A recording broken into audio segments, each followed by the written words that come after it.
15 years since the last Labour budget. Rachel Reeves and her Treasury ministers lingered a little longer than usual for the cameras to capture what the government said was a once-in-a-generation defining moment.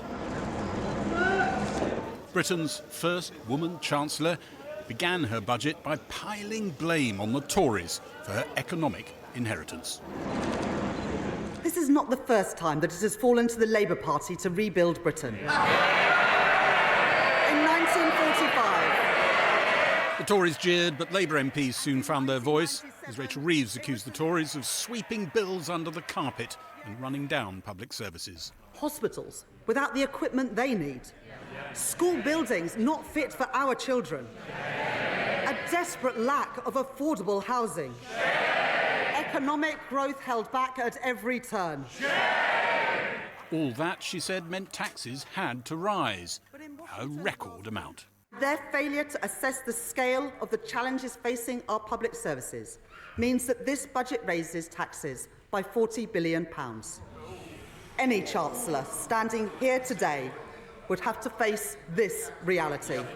Until today, the biggest tax haul of recent decades was the Tory government budget following the 1992 general election.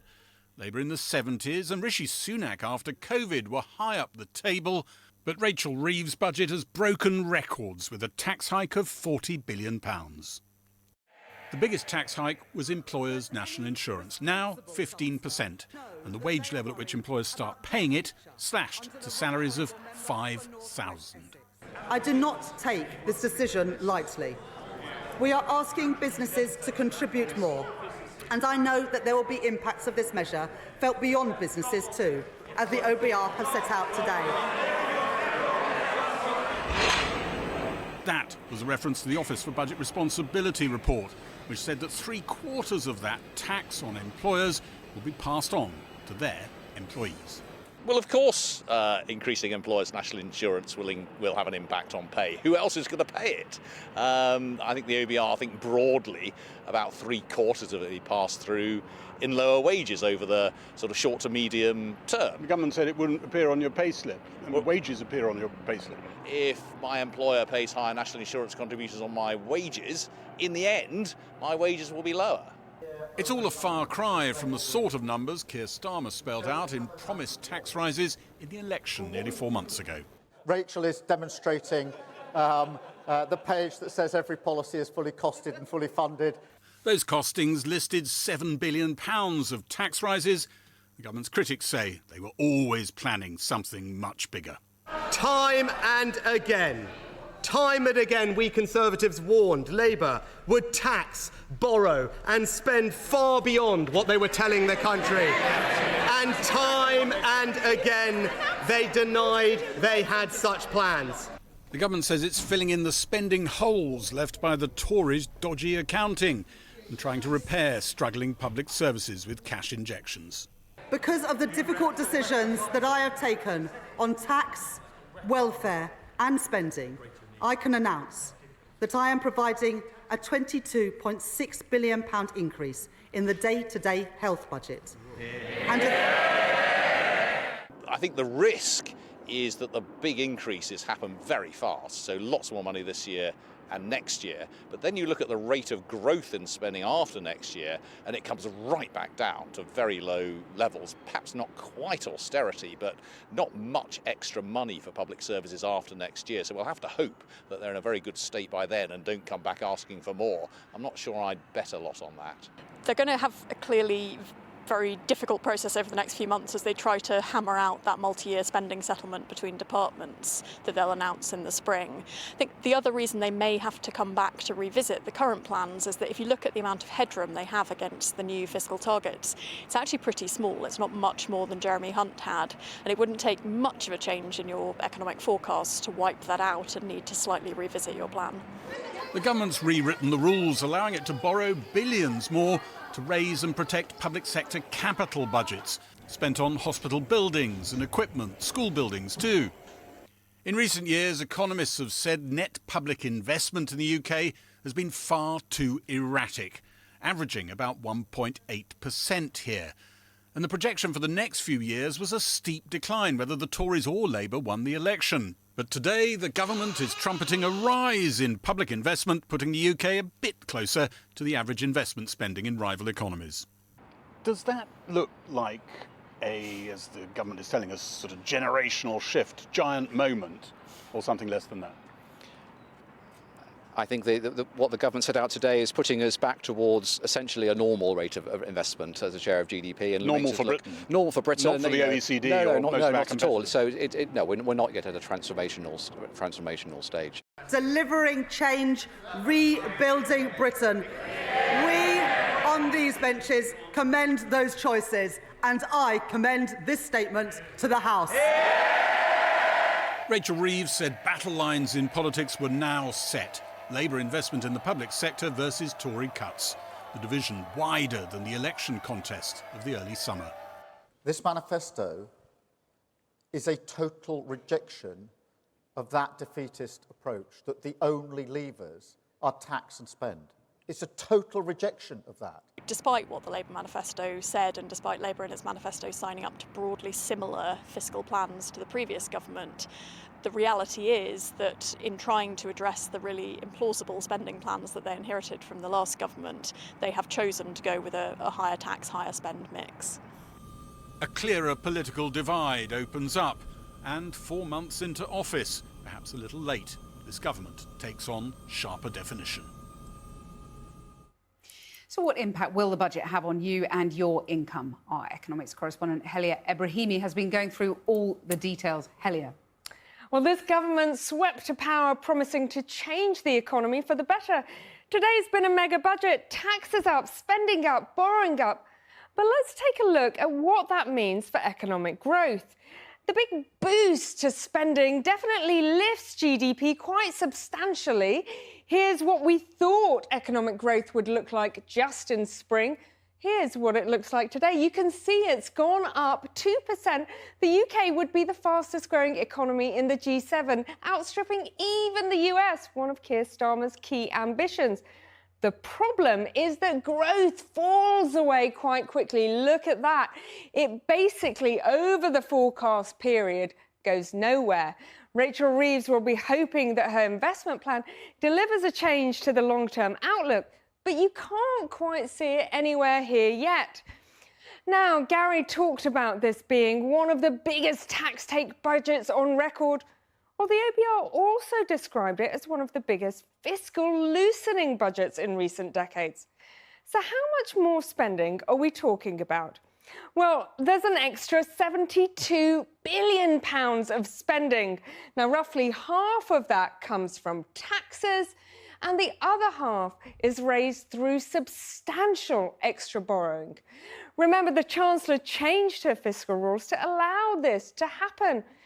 So how does she spend her money? Well, there's that boost for day-to-day spending. Remember that big announcement we heard about the NHS?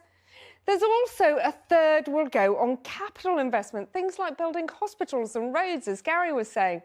The Chancellor's determined to stop investment falling, and it would have under the Tories.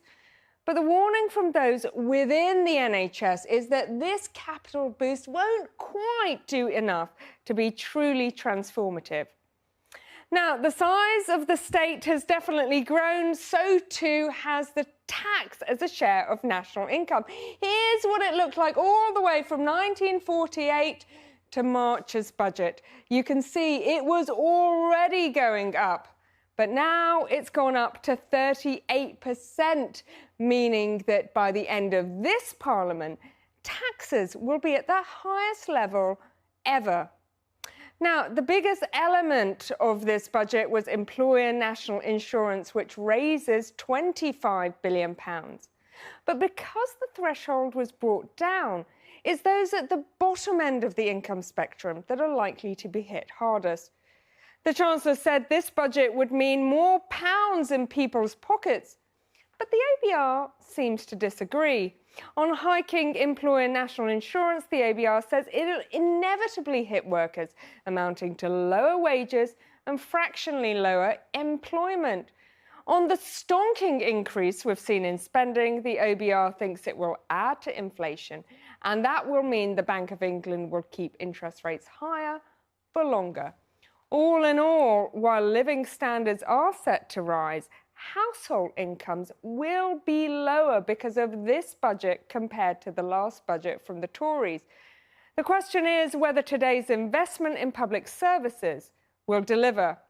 So now to the winners and losers. People on a minimum wage will get a boost, but other workers and companies could be in the crosshairs. Drivers, drinkers, carers, they're amongst the winners. But farmers, those with a second home, and of course, those non-dom private equity bosses with private jets, they will see their income squeezed. Well, joining me now is the Chief Secretary to the Treasury, Darren Jones. It's not quite Liz Truss, but you've spooked the markets a bit. Borrowing costs are going up for the government, and we are going to be saddled with lots of debt at high costs. This is nothing like Liz Truss, Krish. Come on. Well, I said it's not Liz Truss. Well, I'm glad you agree. But I'm glad you agree. Look, markets always respond to budgets. That happens every single time a Chancellor stands up and announces new information to the market. That's what you would expect. But what markets will welcome, I am sure, is the fact that we've put strong fiscal rules in place, our stability rule around day-to-day spending being met by tax receipts, and our investment rule that means, yes, we're investing out in our country because that is the right thing to do, but that the burden of debt will be falling over the forecast period of the 5 years ahead. But for working people, as you like to refer to, we're looking at higher interest rates, lower wages, because the OBR is very clear that the national insurance rise for employers will be passed on in the most part to people's pay packets, and huge amounts of debt in the future. I mean, this is not a great vision for the future. If you'd have gone to the country earlier in the year and put that in your election manifesto, you'd be the second interview on tonight, not the first. Let's take the pay slips and the inflation bit from your question and deal with both of them in turn. On pay slips, we made a very clear commitment to the British people at the last election not to increase income tax or national insurance, as well as VAT. That is a promise that we have honoured today. Working people have been protected, and they will see that in their pay slip, not just this month and next month, but every single month before the next election. But the OBR is clear that they will see in their pay slip lower wages as a result of employers' national insurance going up. We have protected taxes on working people. That is a promise we made. It's a promise that we have delivered. People will feel that and see that each and every month. You stuck to that particular promise, but it doesn't mean that people won't feel the pain of those tax rises in their pay slips. They will, and they'll have higher borrowing costs, higher mortgage costs. I mean, these are all things that will affect ordinary working people. And I thought you were going to stop the pain for working people. This is a budget that protects working people. The taxes we've just talked about. Let's go to inflation, which we didn't manage to get to. Inflation under the Conservatives peaked at nearly 11.5% because of the misbehaviour of people like Liz Truss and Kwasi Kwarteng. The OBR forecast today are very clear that inflation, yes, goes up a bit because of energy bills and some other factors, but it is coming towards target at 2%. That is the right trajectory. That is something that we will continue to deliver for this country. But let's take the cost of living more generally for people. You know, people want an economy that is growing, and they want public services that are working, and they want the government to have a grip of public finances. That's exactly what this budget is doing today. Well, you see, growth by the end of this Parliament is going to be hovering at around 1.5%. That's not the sort of the growth obsession that most people would have expected. Shouldn't we be expecting more? Look, this is the first budget of our Labour government. Do we want more growth? Absolutely we do. But how many times have I been on your show in the past few years when the last Conservative government was celebrating growth of 0.1%, 0.2%? How many times did the economy tip into recession? I think 3 times over the last few years. On the OBR forecast today, they've got the economy growing year after year after year in this forecast with extra growth in the 10-year forecast. That is good for the country. So the truth is, everything is riding on public services now, isn't it? You're putting £22 billion into the NHS, which is a huge number. But the truth is, most of that is going to be absorbed in higher staff costs, and the actual rise takes us back to sort of traditional rises from before the Conservatives took annual rises right down. Isn't the transformation that's required in the NHS now much, much greater? I mean, there's a danger that you don't really deliver transformation by the end of this Parliament. Look, the big decision that we've taken at this budget is to choose investment over decline. We could have continued with the spending plans of the last government, which would have been more decline. But is it enough? Or we could have turned the corner on investment within our fiscal rules, with guardrails in place, taking a risk-based approach to the economic situation we find ourselves in. £100 billion of extra public sector investment over the next 5 years is a lot of public sector investment. But you are right. that reform has to come alongside that money. You can't just keep raising money and spending it on poor performing public services. You have to modernise and improve the delivery of those public services as well. That will be the big test for us over the years ahead. And health economists are very sceptical that this is actually enough to transform the NHS. I mean, so you're putting this all on Wes Streeting now and saying, well, you've got to do it, you know. Well, Wes will be the first to come on your show and tell you how he plans to reform the NHS, much like Bridget Phillipson with the school system, or Shabana Mahmood with the prison system, or Angela Rayner with housing and councils. All of our public services are poorly performing because of the inheritance of the last 14 years.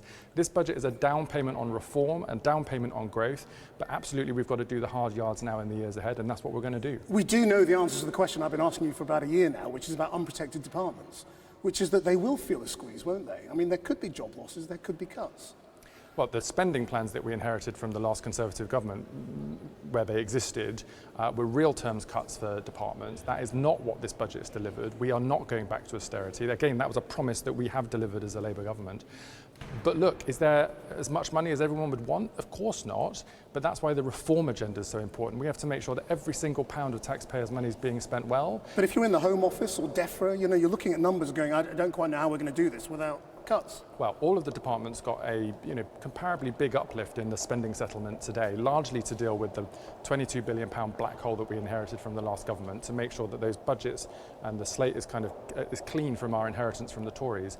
But now we've got to face the future and deliver on our promises, and that's what we're going to do. Darren Jones, thank you very much. Pleasure.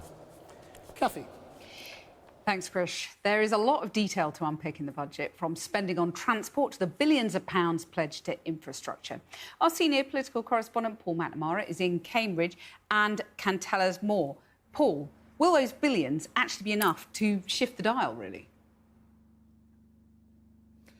Yeah, there were some big glitzy announcements, some sound bites to raise the blood pressure of infrastructure gigs, like HS2 tunnels going all the way to Euston in London. But actually, when you scrutinise the detail, a lot of those gigs have been a little bit underwhelmed. Case in point, Cambridge Biomedical Campus. This place, they say, generates £4.2 billion a year for the economy. Now, for decades, there has been talk of an east-west railway line connecting the great minds of Oxford with the great minds of Cambridge, coming right through here. Today, Rachel Reeves committed to that, except what she mentioned was that the vast majority of actually has already been built. That's Cambridge South train station there, that will open next year. What she didn't mention was the section of track between Bedford, 30 miles east of here, and Cambridge. Not a single track of that has been laid yet. What it says in the budget document is that a consultation will be launched next month. Effectively though, nothing has changed from this point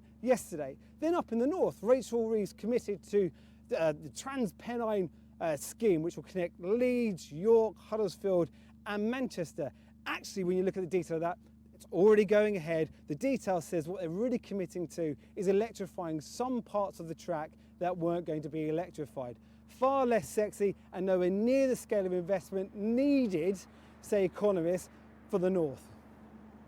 The reason we've got so many crises across the public sector is because we've not invested in dealing with the causes of future social ills, and we've not done enough to raise taxes by being a more productive economy here in the north as well as in the Midlands and other parts of the UK. We can't continue to rely on London, the South East, to continue to pay all our way. We're not going to be solvent in 20 or 30 years because we just won't be able to pay for the level of public services we all think we should expect, and I want us to all expect. So that's new money, new investment. What about financing existing government departments? How does that look? Well, look, even areas that did well today say they haven't done that well today. There was a lot of extra money for hospitals, especially those ones with that aerated, bubbling concrete that's crumbling.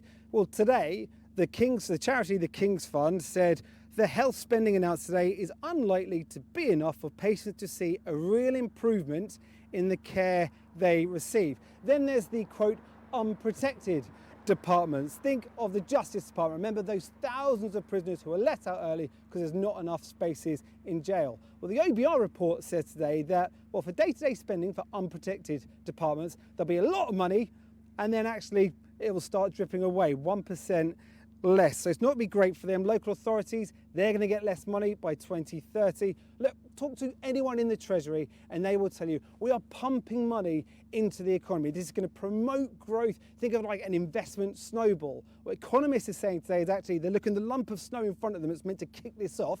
It's not as impressive as they would have hoped. Paul, thanks very much. Krishna. Thanks. Well, with me now here in Central Lobby is the Shadow Exchequer Secretary, Gareth Davis.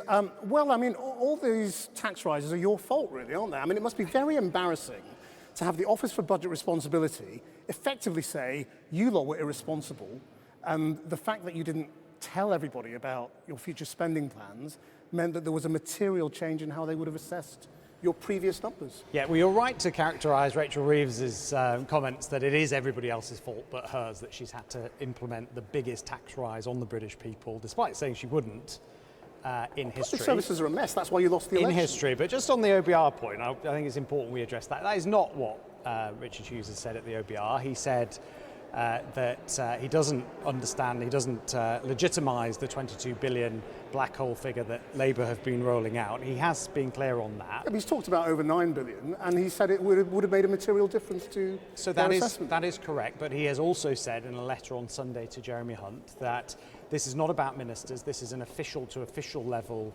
communication, and he has to take that up with the Treasury civil servants. But they confirmed that there was a black hole. Now, you can argue about precisely how big it was, but it's a basic irresponsibility of your government that has meant that taxes now have to go up. No, not at all. And if we'd have been, I'd love to be standing here as the Exchequer Secretary still with a budget today, we would have, of course, covered the money that has been spent this year on various items. You'd have cut services. The infected blood compensation, which we committed to. So that's what you do in the budgetary process. Where would the money have come from? You'd have made cuts. And public services would have been even worse. That's speculating on what we would have done, but we would have perhaps have had to make difficult decisions. But let's be really clear what's happened today. Rachel Reeves has implemented a £40 billion tax rise on a fictitious 22 billion black hole. Because the country's a mess.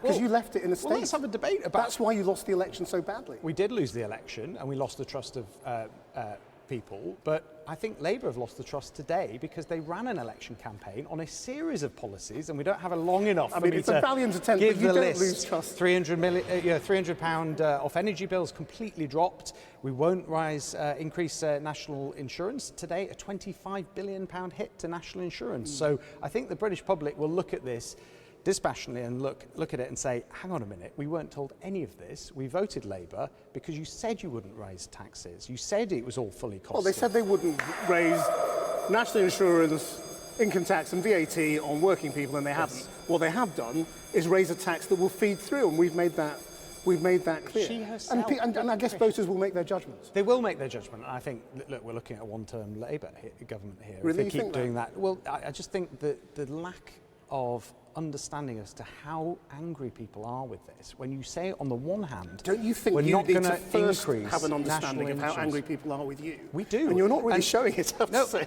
I mean, a few months in, your party's still doesn't know who its leader is, doesn't know what its policy is. You don't know whether you'll still be Exchequer Secretary on Saturday afternoon, do you? Well, look, this is the part of the process of going through a leadership election. Labour did that when they had Jeremy Corbyn. Remember that guy that they tried to impose on the British public? Of course, we are humble in defeat, but our role now is, as the official opposition, to hold this government to account when they have so clearly broken promises to the British people. It is our responsibility in Parliament now to hold them to account for the decisions that they have made, the choices she has taken to impose, as I say, the greatest level of tax that we've seen for decades and decades, if not in history. Why do you think so much of business is going along with it then?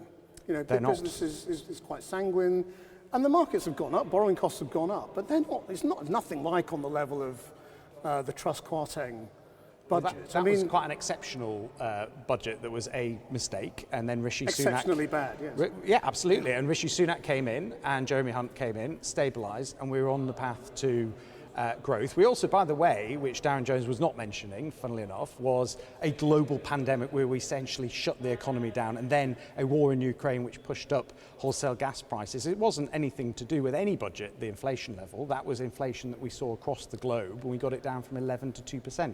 The OBR are now saying that this Labour government are going to see inflation start rising again, unbelievably, while growth is not going to go up and debt is going to go up. It's just, we're trying to figure out what this is all about. I thought Rachel Reeves wanted to grow the economy, and the forecasts the OBR are showing are worse than they predicted growth would be in the March budget. Based on numbers that can't be relied upon anymore because there have been material changes. No, not at all. This is fundamentally wrong, that she's imposing record taxes and debt is still going to go up. And she's spending on things like GB Energy and National Wealth Fund and all these gimmicks that are going to have absolutely no impact on growth. I think it's important we hold them to account, and that's what we'll continue to do. Gareth Davis, thank you very much indeed. Cathy. Thanks, Krish. So how are businesses reacting to the combination of national insurance increases, higher capital gains tax and the hike in the minimum wage all at once? Andrew Misra has been to Cumbria to find out. Andrew. Evening, Cathy. Welcome to Maryport on the west coast of Cumbria. As you can probably see, it's pretty wet here tonight, and to tell you the truth, quite a gloomy reaction we've been hearing today to the budget. This area, politically, over the past century, has pretty much always been Labour. Then, in 2019, the Conservatives won the old Workington constituency here, and that was seen as symbolic, partly due to the Workington man phrase coined by a think tank, referring to that stereotype of a Brexit-backing swing voter Boris Johnson's campaign targeted. They didn't hold on to it for long, though, and this July at the general election, Labour won the new constituency here. And in fact, the Tories lost all 5 of the seats that they had previously held in this county to Labour. People either felt let down by the Tories or they backed Labour's vision for change, or perhaps some combination of both. Whatever it was, 4 months on from that election, the budget felt like a pretty big deal here today as people waited to see if they got what they thought they'd been promised. 10 years ago, this small West Cumbrian firm took the plunge by investing in this pioneering pond used for testing equipment in the nuclear industry and beyond. Staff thrive off the challenge of high-stakes problem solving and hope to get out what they put in. You work a long, hard week, and at the end of the day, when you get your paycheck and you look in your paycheck and you see the tax deductions, it is quite impactful and it can be quite damaging. I'm happy to pay more as long as I know that the money is getting spent well. So this is 6 metres deep, 22 metres long, 10 metres wide, and holds 1.2 million litres of water. Wow. Businesses like this are right in the firing line of the biggest tax hike in today's budget, the increase in employers' national insurance. What kind of an impact do you think those increases are going to have on you? I think it's going to make it tough in an already tough environment. Why? I mean, with the cost of living crisis, people want more, needing more to sort of survive, and we're having to pay out more and not necessarily charge more. It makes it tougher for us businesses. Much of the business in this area revolves around the nuclear industry. Politically, Labour's dominated here historically before turning to the Tories in 2019 for the first time in 40 years. Now part of the new Whitehaven and Workington constituency, it's red again. Yet, as staff listened to the new Labour Chancellor this lunchtime, many felt let down. Short-term pain, long-term gain. Can you see the logic there? Well, the things what I try not to understand with her. She says like there's this black hole that's 22 million, whatever it was, 22 billion. Yeah. Right, but then it changes next to like 40-something billion. So I don't know. It's like chasing a soap round a shower. You know what I mean? You don't know what actually truth is. So you don't believe. So you don't know because I don't because it just seems to be different every week with them, and it's just hard to get behind. Do you feel like you're going to be poorer as a result of what you're hearing here? Probably, yes, with the taxes going up. These engineers told us they were inspired to see the first female Chancellor's budget, less inspired, though, by her tax-raising measures. There's pressure already. So if they do go up, then money from work needs to then match it as well. If cost of living increases, everything else should increase because people are struggling already. 5 miles down the road, this gastropub opened its doors only a week ago. New owner and chef Mark employs 17 local staff. Many are paid close to the minimum wage, meaning he's struggling to digest today's boost for the lowest earners. So 3 months ago, obviously, when I was doing all my budgets, my forecasts, my projections, you can't really plan for this sort of thing. So it's just going to have a negative effect on the figures that I once thought were true. But like everything else, we're going to have to adapt. Some of his workers are more excited about the prospect of extra cash in their pockets. It is a big deal, a very big deal, because the cost of living's going up, isn't it? I'm currently saving for a car personally. Other staff could be trying to pay off bills for the house and saving for a house, so I feel like it could be really useful for them too. Although it might not be that straightforward. Pay packets will be slightly bigger, but we are going to have to make that saving somewhere.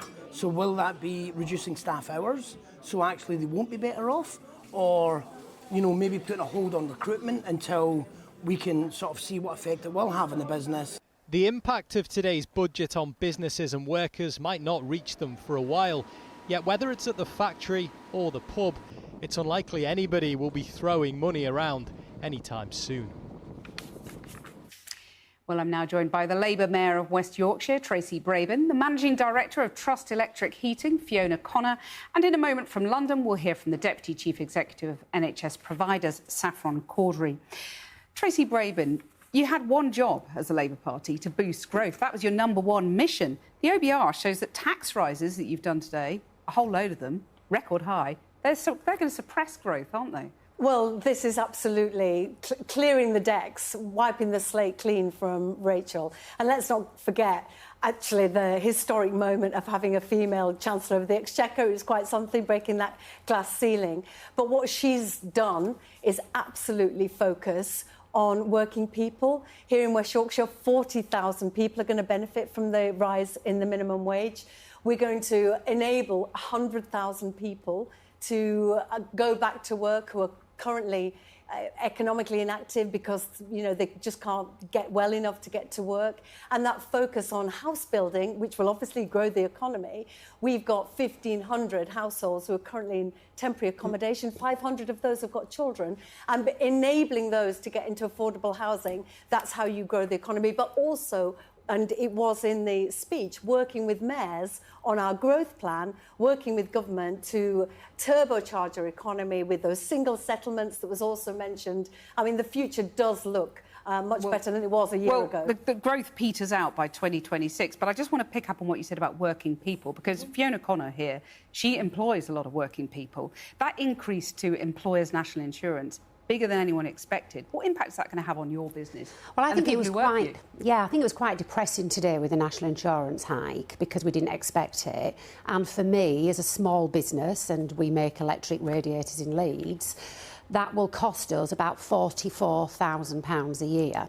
And that doesn't include my future forecast of employment and future forecasts of infrastructure and innovation and everything else. So I'm going to have to readdress my own budgets now. Right. And does that mean you're going to have to lay staff off, or you're going to have to suppress pay rises? How's that going to look? Well, I think to look at the budget now, I think I wouldn't probably lay anybody off now. I think we need a period of stability after today. That is what we need as a country, really. I'm hoping with the spin on capital gains, that was quite a good move, really, and that will give me investment. Just explain why that's a good move for you. Because we need investment. We're an innovative company. We need investment, which will actually create job creation, and it'll mean that investors will look at us as a business. I mean, it's interesting you say that because, the mantra of the budget was invest, invest, invest. Tracy, I know you're excited about the confirmed funding for your transport projects in your backyard, but I mean, a lot of it you were expecting anyway, and it's sort of pretty small beer in some ways. But the net impact, according to the OBR, of this budget will be lower business investment. You worried about that? Well, I don't think anything was set in stone, and the fact that mass transit was mentioned in the budget was really reassuring, because it's a phenomenally expensive project and you run a brilliant business, but I do know that some of these decisions were very difficult for Rachel to take.